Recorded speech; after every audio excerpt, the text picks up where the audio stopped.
3 times. 3 times Marilyn Monroe felt life growing inside her. 3 times she imagined holding her baby, nomming her baby, being the mother she never had. 3 times that dream was ripped away from her. She wanted to be a movie star. She wanted to be taken seriously as an actress. She wanted respect and fame and recognition. But more than all of that, more than anything else in the world, Marilyn Monroe wanted to be a mother. It was the one role she would never get to play. The one dream that would never come true. And the loss of those 3 Bobbies, the death of that possibility, it broke something inside her that could never be repaired. This isn't a story about Hollywood glamour or famous affairs or iconic movie scenes. This is a story about a woman who desperately wanted to give a child what she never received.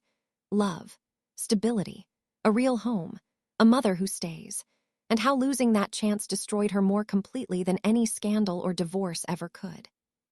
To understand why motherhood meant everything to Marilyn, you have to go back to Norma Jean, the unwanted child, born to a mother with paranoid schizophrenia who was committed to a psychiatric hospital when Norma Jean was 7, the father who never existed, never acknowledged her, never wanted her, the 12 different foster homes, the orphanage where she pressed her face against the chain-link fence watching families walk by, hoping someone would choose her. Nobody did. She grew up feeling unwanted, unloved, temporary. Every home was temporary. Every family was temporary. She learned not to unpack her suitcase completely because she'd be moving again soon. She learned not to call anyone mom or dad because they weren't. They were just people being paid to keep her for a while. This wound, this deep scar of abandonment and unwantedness, it carved a hole inside her, a void, and she spent her entire life trying to fill it. Fame didn't fill it, not really. The applause, the worship, the adoration from millions, it helped. It numbed the pain temporarily, but it didn't heal the wound, because the crowd's love was conditional, based on her performance, based on staying beautiful and blonde and sexually available. That love could disappear the moment she aged or gained weight or stopped being what they wanted. She knew this. Deep down, she knew the crowd's love was as temporary as every foster home. But a child, a baby, that would be different. A child would be permanent. A child would be hers forever. A child couldn't abandon her. And she could give that child everything she never had. She could break the cycle. She could prove that she was capable of real love, unconditional love, the kind her mother never gave her. June 1956. Marilyn marries Arthur Miller. Her 3rd marriage. She's 30 years old. Arthur is an intellectual, a playwright, a serious man. She thinks maybe this marriage will be different. Maybe with Arthur she can have a normal life, a real home, and children. She wants children desperately. She's been wanting children since she was a teenager. But her first marriage to James Dougherty ended before they seriously tried. Her marriage to Joe DiMaggio was too short and too volatile. But Arthur is stable, mature. He already has children from his previous marriage. He knows how to be a father. Marilyn thinks this is her chance. Finally, she can become a mother. 1957. Marilyn discovers she's pregnant. She's ecstatic, overwhelmed with joy. This is it. This is what she's been waiting for her entire life. She imagines holding her baby. She imagines what it will look like. Will it have her blonde hair, Arthur's intelligence? She imagines being the mother she never had, reading bedtime stories, tucking her child in at night, being there, always being there, never abandoning, never leaving, never making her child feel unwanted. She starts planning. Thinking about names, thinking about the nursery. She wants everything to be perfect. She wants to give this child the childhood she never had. She's working less, focusing on the pregnancy, on taking care of herself, on preparing to be a mother. For the first time in years, maybe for the first time ever, she feels complete. Like her life finally makes sense. Like all the pain and trauma and struggle was leading to this moment. This purpose. This role that matters more than any movie role ever could. August 1st, 1957. Marilyn is hospitalized. Something's wrong. Cramping, bleeding, pain. The doctors examine her. They deliver the news that shatters her world. She's having a miscarriage. The baby is gone. There's nothing they can do. She's devastated, completely destroyed. She lies in that hospital bed and sobs, not the pretty crying you see in movies. The ugly, gut-wrenching, soul-destroying sobs of a woman whose greatest dream just died. Arthur is there. He tries to comfort her. But what can he say? What words exist for this kind of loss? She's not just mourning the baby. She's mourning the mother she'll never become, the childhood she'll never give, the cycle she'll never break. That hole inside her, that void created by abandonment and unwantedness, it just got bigger, deeper, more painful. She returns home to their farmhouse in Connecticut. She goes into the room they were preparing as a nursery. It's empty now. The crib they ordered hasn't arrived yet. Thank God, she doesn't think she could bear seeing it. She sits in the rocking chair they bought. She rocks back and forth. Empty arms, empty womb, empty soul. The pills help. The sleeping pills her doctor prescribed. They make the pain duller, more distant. She takes them every night, sometimes during the day too, when the grief becomes too much. When the emptiness threatens to swallow her whole, Arthur watches her sink into depression. He doesn't know how to help her. He's a writer. He deals with words, with ideas. But this pain is beyond words. This loss is beyond intellectual understanding. This is primal. This is a woman mourning not just a baby, but her entire future, her entire identity as a mother. Gone. Months pass. Slowly, painfully, Marilyn begins to heal, or at least she learns to function despite the pain. She returns to work. She films Some Like It Hot. The performance is brilliant. On screen, she's vibrant, funny, alive. Off screen, she's barely holding together. The pills are constant now. She can't sleep without them. Can't function without them, but she tries. She keeps trying, because she still wants a baby, still wants to be a mother. The miscarriage was devastating, but it wasn't the end. She can try again. Women have miscarriages and go on to have healthy bobbies. The doctors said there's no reason she can't carry a baby to term. She just needs to be careful, rest more, stress less. She can do this. She will do this. Late 1958. Marilyn is pregnant again. She's terrified to feel hope, terrified to get excited. What if it happens again? What if she loses this baby too? But she can't help it. Hope creeps in despite her fear. Maybe this time. Maybe this baby will make it. She's more careful this time. She rests constantly. She turns down film roles. Nothing matters except this baby. Nothing matters except becoming a mother. Arthur is supportive, worried but supportive. He sees how much this means to her. He sees how desperately she needs this. Friends notice she's different, softer, quieter, more careful with her body. She's not drinking, not taking as many pills. She's doing everything right. Everything the doctors told her to do. Please, she prays to a God she's not sure she believes in. Please let me keep this baby. Please let me be a mother. Please don't take this away from me again. December 16th, 1958. It happens again. The cramping, the bleeding, the terrible knowledge that something's wrong. She's rushed to the hospital. The doctors try to save the pregnancy. But they can't. Another miscarriage. The second baby. Gone. Marilyn is inconsolable. This time the grief is mixed with something else. Rage. Why is this happening? Why can't her body do the one thing it's supposed to do? Why can women who don't want bobbies have them easily while she, who wants nothing more than to be a mother, keeps losing them? Is her body as damaged as her mind? Is she being punished for something? For the abortions she had when she was young and broke and desperate? Is this karma, divine retribution? She doesn't know. She only knows the pain is unbearable, worse than the first time. Because the first time she could tell herself it was a fluke, bad luck. But twice means something is wrong with her. Something is broken, something that can't be fixed. The depression that follows is clinical, severe. She has suicidal thoughts. She tells her psychiatrist she doesn't want to live anymore. What's the point? She can't have children. Her marriages keep failing. Hollywood thinks she's difficult and unstable. She's 32 years old and feels ancient, used up, finished. The psychiatrist increases her medication. More pills, different pills, antidepressants, anti-anxiety medication, sleeping pills. She's taking a dozen pills a day. They help her function. Help her get out of bed. Help her pretend to be okay. But they don't fix the fundamental problem. The emptiness, the loss, the knowledge that she'll probably never be a mother. 1959. Marilyn sees specialists, fertility doctors. They run tests, examinations. They're looking for answers. Why does she keep miscarrying? What's wrong with her body? The diagnosis is devastating but not surprising. Endometriosis, severe scarring of her uterus. The likely cause, multiple factors. Endometriosis is genetic, often hereditary. But the scarring is probably from the abortions she had in her early 20s. Back when she was broke and desperate and couldn't afford to be pregnant. Back when having a baby would have ended her career before it started. Back when survival meant making impossible choices.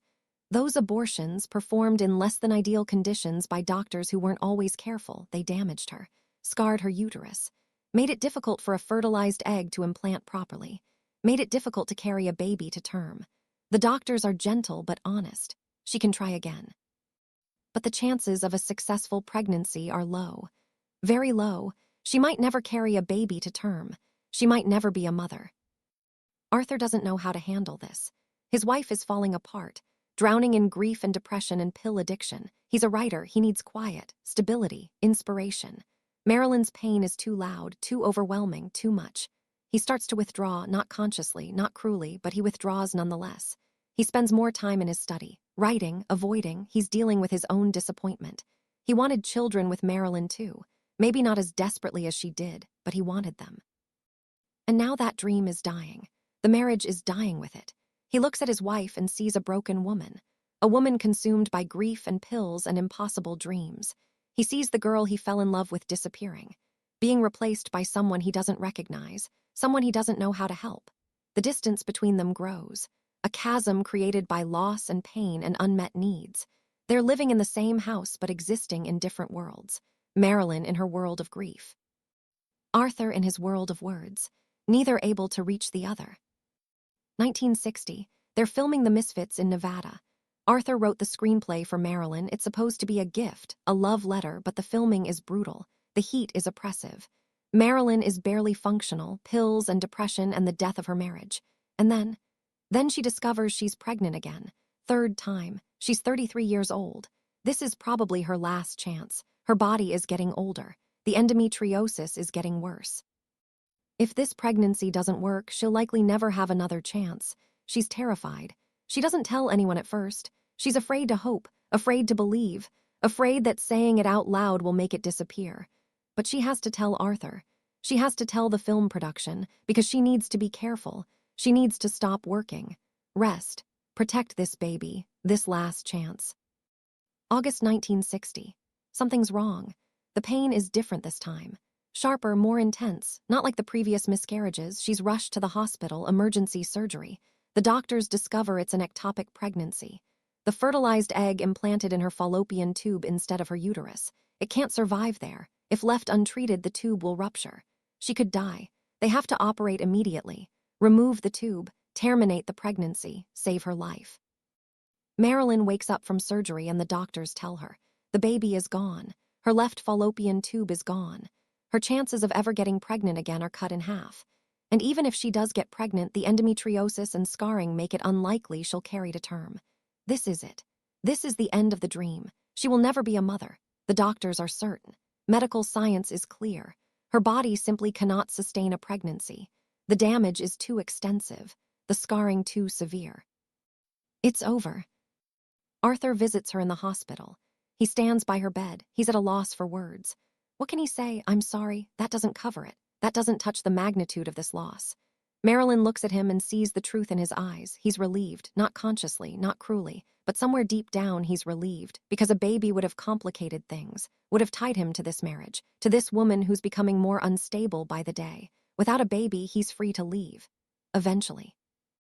When the time is right, when it won't look too bad, Marilyn sees this. She sees his relief, and something inside her dies, not just the dream of motherhood, but the dream of being loved, really loved. Because if Arthur can feel relieved that she lost her last chance at having a baby, then he never really loved her. Not the real her, not Norma Jean, the broken woman who just wanted to be a mother. Nursery they prepared, the room in their Connecticut farmhouse, the rocking chair, the plans for a crib, the baby clothes she secretly bought, it all stays empty, unused, a shrine to a dream that died. Marilyn can't go in that room anymore, can't bear to see it.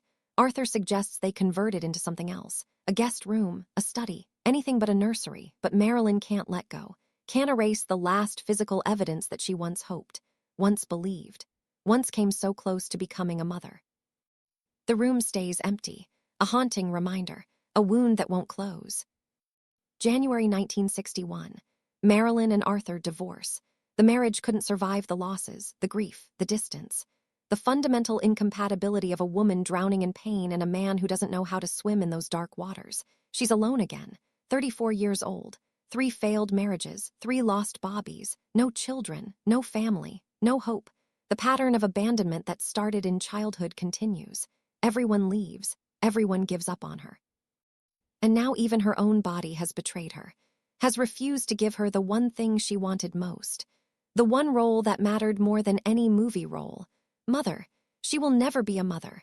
And that loss, that permanent, irreversible loss, it breaks something inside her that can never be repaired. The next 18 months are a slow descent. More pills, more depression, more desperate attempts to fill the void, affairs with powerful men.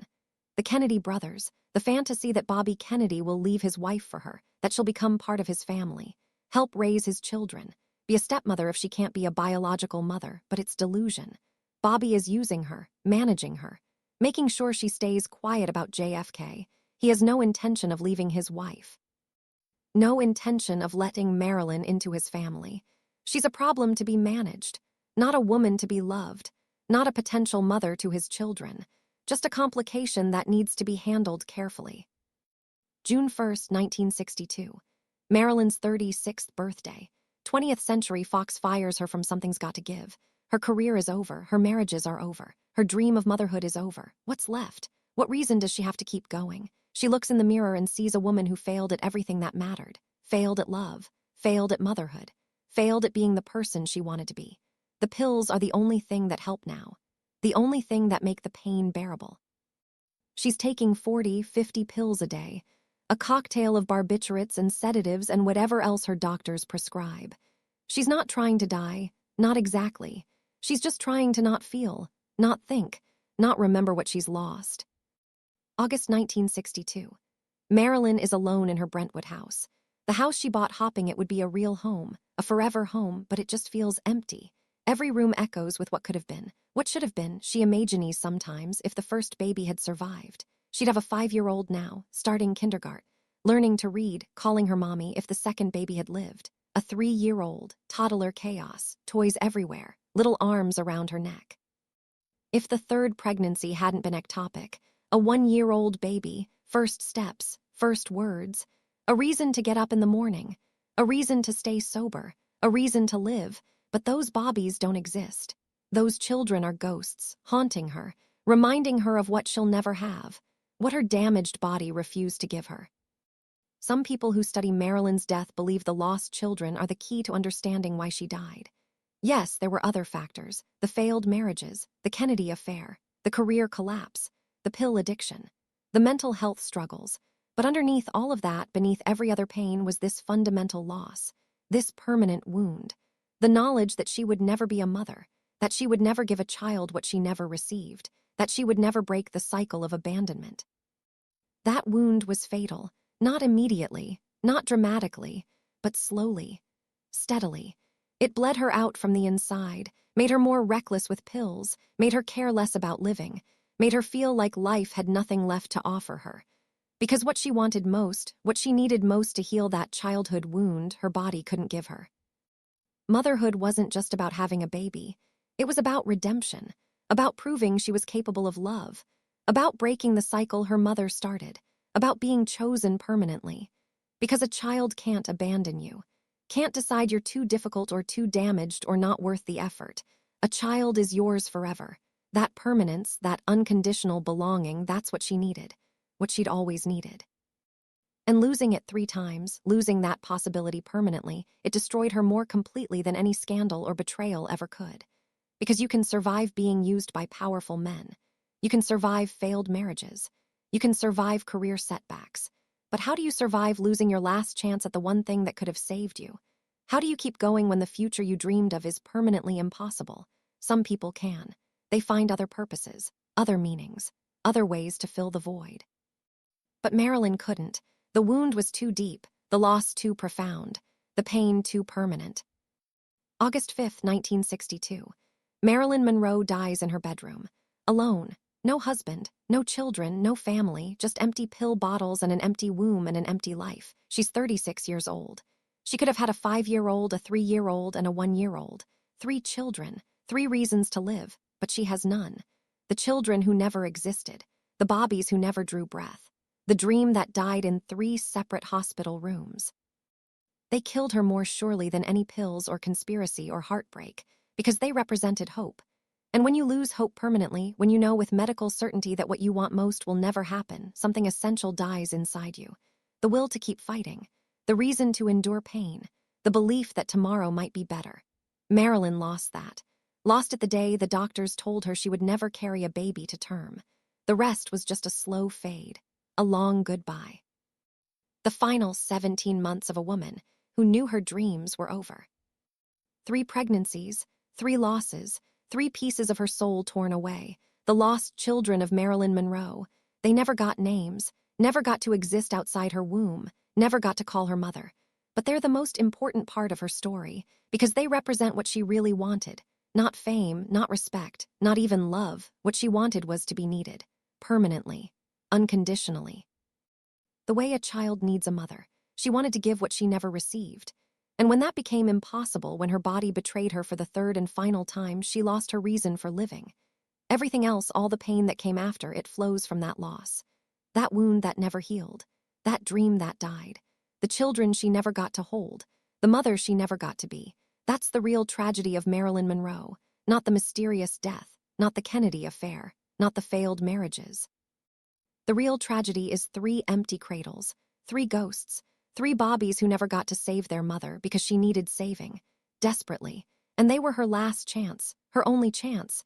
And they never got the opportunity. Never got to be born. Never got to be loved by the woman who would have loved them more than anything in the world. That's the story nobody tells. The lost children. The dream that died. The wound that killed her.